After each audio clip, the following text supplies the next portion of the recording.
ఆత్మత్ సర్వభూతేషు సాధన విశ్వమానవుని ఈ వ్యధను నా వ్యధగా మార్చింది. నా కాళ్ళు చేతుల్ని ఎవరో రకరకాలుగా మడిచి మండిస్తున్నారు అనిపించింది. అందరిలోనూ నా ఆత్మ గృచ్చబడి ఉన్నది, అందరూ నా ఆత్మలోనే గృచ్చబడి ఉన్నారు అనే గీతావాక్యము చదువుటకు వినుటకు పర్వాలేదు, కానీ ఇది అనుభూతి యొక్క స్థాయిలో దిగి అంతఃకరణములో ప్రవేశించినప్పుడు పరిస్థితులు వేరే రకంగా ఉంటాయి.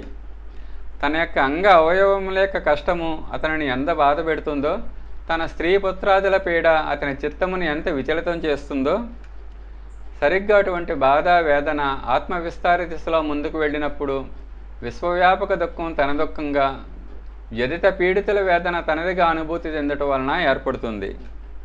పీడిత మానవత యొక్క, విశ్వాత్మ యొక్క, వ్యక్తి మరియు సమాజం యొక్క వ్యధా వేదనలు నాలో ప్రవేశించి నన్ను విచలితుడిని చేయటం మొదలుపెట్టాయి.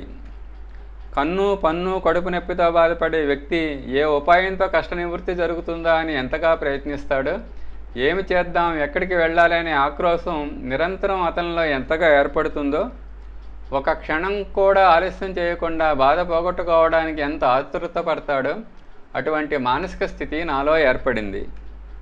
ప్రమాదంలో కాలో చేయ విరిగిపోయిన పిల్లవాడిని తల్లి తన జ్వరాన్ని జలుబును కూడా మరిచి ఆసుపత్రికి తీసుకువెళ్ళటానికి ఎలా ఆతృత చూపిస్తుందో, సుమారు నా మానసిక స్థితి కూడా అప్పటి నుండి ఇప్పటి వరకు అలానే ఉన్నది. ఇంకా అప్పుడు నా కోసం సుఖసాధనాలు ప్రోగు చేసుకునే సమయం ఎక్కడ ఉంటుంది?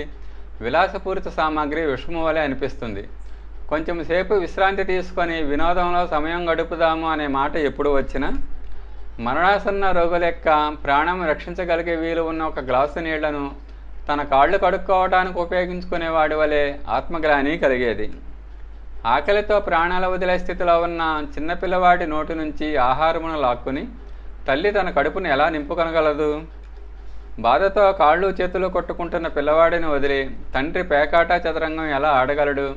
ఒక హృదయహీనుడే ఎలా ఉండగలడు? ఆత్మత్ సర్వభూతేషు అనే సంవేదన ఎప్పుడు తీవ్రమైనదో, ప్రఖరమైనదో, క్రూరత్వము, నిర్దయ మొదలైనవి అందులోనే కాలి భస్మమైపోయినవి. కేవలం అంతఃకరణలో కరుణయే మిగిలినది.